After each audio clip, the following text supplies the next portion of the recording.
અમુક એવા અહીંયા અમારા મિત્રો બેઠા છે જેની શુભકામનાઓ, જેની લાગણીઓ આપણે બધાએ સાંભળવી છે. એવા મારા ખૂબ નજીકના મિત્ર, અને ઘણીવાર તમને થાય ને એવું કે ભાઈ અમે બોલતા હોય તો ઘણાને ગમતું હોય, પણ અમુક લોકો એવા આવે જેને સાંભળીને અમને ગમતું હોય. એવા મારા પ્રિય વ્યક્તિ એટલે મોહનભાઈ આપણી વચ્ચે છે. હું મોહનભાઈને વિનંતી કરીશ કે આ તકે પોતાની લાગણીઓ અને રાજીપો વ્યક્ત કરે. એમડી સાહેબ.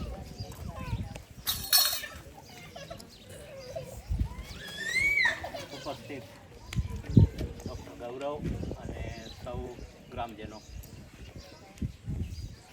મેક્ષભાઈએ ખૂબ સરસ વાત કરી અને પૂર્વ ભૂમિકા પણ સરસ બાંધી કે શિક્ષણનું શું મહત્ત્વ હોવું જોઈએ અને કેટલું છે આપણી પાસે.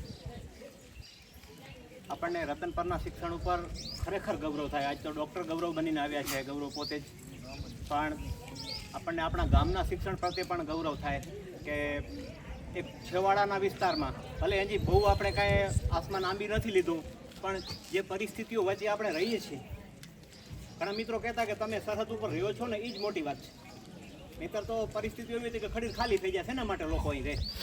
એ પરિસ્થિતિમાં રહેવું એ દુર્લભ છે ને એ પરિસ્થિતિમાં બાળકોને ભણાવવા, આવી પરિસ્થિતિઓ વચ્ચે, આટલી નબળાઈઓ વચ્ચે ભણાવવા, એટલે હું સૌપ્રથમ હીરાભાઈથી પણ સૌપ્રથમ અભિનંદન એમના બાપુજી ભૂરા બાપાને આપીશ કે હીરાભાઈએ તો આજે હીરાભાઈ પાસે બહુ બધી સગવડ છે અને ભણાવી શક્યા છે, એનો આનંદ છે. ભલે એમણે ખૂબ મહેનત કરી હશે અને પાછળ ખૂબ તકલીફ પડી હશે, પણ એનાથી વધારે હકદાર અભિનંદન ભૂરા બાપા છે કે જેથી ભૂરા બાપા જેથી હીરાભાઈને કે લાલજીભાઈને કે શામજીને જેથી ભણવા મોકલ્યા હોય, તેથી ભૂરા બાપા પાસે એવી કોઈ સગવડ નહોતી. એમણે ખૂબ આખી જિંદગી એ વાડીમાં ખૂબ કાળી મજૂરી કરીને છોકરાઓને ભણાવે છે. ને આજે એનું ફળ આપણે જોઈ રહ્યા છીએ કે ભાઈ આ એક છોકરો ડૉક્ટર બની ગયો છે ને બીજો લગભગ ડૉક્ટર બનવાની કતારમાં ઊભો છે.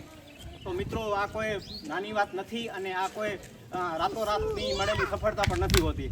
ડૉક્ટર બની જવું એ બહુ કામયાબી છે, પણ એની પાછળ કેટલા ઓજાગરા એના માતા પિતાએ કર્યા હશે, કેટલા એ દીકરાઓએ ઓજાગરા કર્યા હશે, એ તો એ જે ભણ્યા હોય છે કેટલા ખર્ચા કર્યા હશે.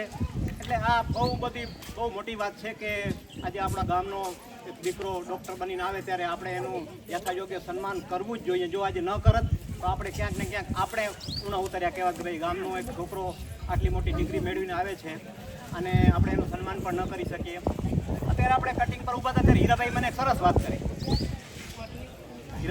વાત કરી કે ગઈકાલે ગૌરવ જ્યારે અંજાર આવ્યો પરમ દિવસે, ત્યારે ત્યાં જે આડોશ પાડોશમાં છે બધા ભેગા થઈને ઢોલ વગાડાવીને ત્યાં સન્માન કરેલું અંજારમાં. તો એ ભાઈએ બધા યુટ્યુબ ઉપર વિડીયો જોયો છે, હીરાભાઈને ફોન કર્યો કે છોકરો ડૉક્ટર બન્યો એમાં ઢોલ છે ને વગાડાવો છો ભાઈ. એટલે આમ મિત્ર જ હતા પણ છતાં એણે કટાક્ષ કરી. છોકરો રાજકોટના ભાઈએ ફોન કર્યો કે ભાઈ છોકરો ડૉક્ટર બને એમાં આપણા ઢોલ છે ના વગાડો છો, અમારા અહીંયા રોજ ડૉક્ટર બનીને આવે છે અને એક છોકરો ડૉક્ટર બને ઢોલ છે ને તાસીરા છે ના કરો છો આપણે. હીરાભાઈ કીધું ભાઈ સારી વાત છે કે તમારે ત્યાં ડૉક્ટર બનીને આવતા હશે, અને આ ઢોલ એના માટે નથી વગાડાયો કે અમારો દીકરો ડૉક્ટર બન્યો, પણ બહુ લાંબા સમય પછી ભાગ્યે જ આવી ખુશીઓ મળતી હોય છે અને એટલા માટેનો આ ઢોલ છે. અને ખાસ તો એ કે ભાઈ આજનો જે કાર્યક્રમ અહીંયા પણ ગોઠવ્યો છે આપણે, એનું કારણ એ જ છે કે આમના ઉપરથી જોઈને ગામના અન્ય બાળકોને, અન્ય વાલીઓને પ્રેરણા મળે કે ભાઈ શિક્ષણનું મહત્ત્વ કેટલું છે અને શું કરીએ તો શું થાય. કાંઈક આપણી એવી દ્રષ્ટિ હોય તો ચોક્કસપણે ઓલી કહેવત છે ને, મન હોય તો માળવે જવાય. હીરાભાઈ જે તે વખતે સપનું સેવ્યું હશે, છોકરો જ્યારે 10માં 11માં ભણતો તરીકે છોકરાને ડૉક્ટર બનાવવું એવું સપનું પહેલું થયું હશે. કોઈ પણ ઘટના બે વખત બને. એક વખત પહેલી માણસના મસ્તિષ્કમાં, મગજમાં બનતી હોય છે ને પછી રિયલ સ્વરૂપ લેતી હોય છે. એટલે સૌપ્રથમ હીરાભાઈએ સપનું સેવ્યું હશે કે મારો દીકરો ડૉક્ટર બને. ગૌરવે પણ સપનું સેવ્યું હશે કે ભાઈ મારે ડૉક્ટર બનવું છે. પછી છેક ભણવા માટે દેશ છોડતા પણ એમણે ખચકાટ નથી અનુભવ્યો. આ કોઈ નાની વાત નથી. આપણે રાપરથી આગળ જતાં પણ આપણે અચકાતા હોય છે, ત્યારે અભ્યાસ માટેથી 5-5 વર્ષ સુધી છેક ચાઇના આપણા દીકરાને મૂકી દેવો આ કોઈ નાની વાત નથી. આના માટે હીરાભાઈને જેટલા આપીએ એટલા અભિનંદન ઓછા છે.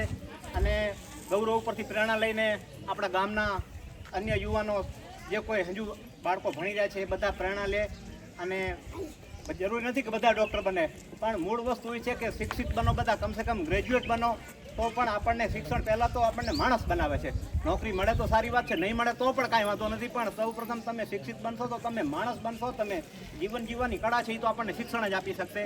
એટલે સૌને વિનંતી કે આપણે ગૌરવમાંથી પ્રેરણા લઈને વધુમાં વધુ આપણા બાળકોને ભણાવીએ. છોકરાઓને પણ વિનંતી સારું ભણો, પરિવારનું નામ, ગામનું નામ રોશન કરો.